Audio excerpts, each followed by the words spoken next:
La fougasse de l'étuve, là ça fait 2 ou 3 heures à peu près, ça dépend de la température qu'elle lève doucement. Et maintenant on va la préparer pour la mettre au four.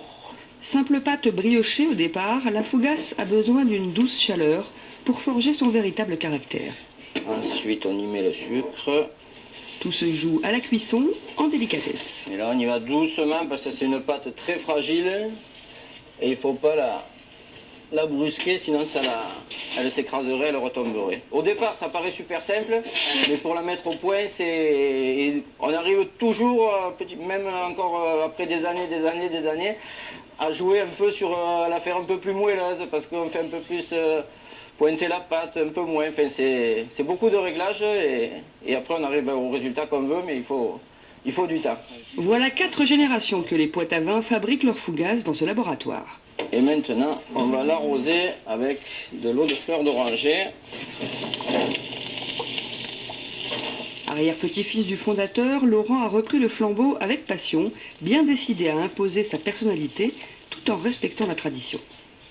Il y a une clientèle qui est là depuis, qui me parle de mon arrière-grand-père, donc qui veut toujours manger ce qu'il mangeait il y a presque 100 ans.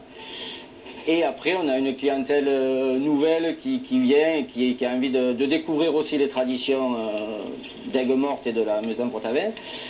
Et aussi, on essaye bien sûr de créer des nouveautés, des nouveaux gâteaux.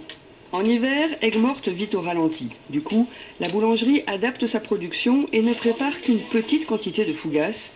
Un casse-tête quotidien, car parfois, le client est plus gourmand que prévu.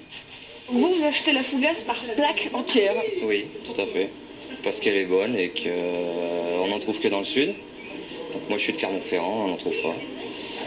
Donc on se la ramène là-bas. Ils nous demandent ce que c'est la spécialité, on propose la fougasse et donc ils en prennent, ils goûtent et ils reviennent. À l'origine, la fougasse ou fouasse serait gallo-romaine. Au Moyen-Âge, on la confectionnait les jours de fête ou pour célébrer l'arrivée des rois. Elle fait aussi partie des 13 desserts provençaux que l'on sert le jour de Noël. Laurent,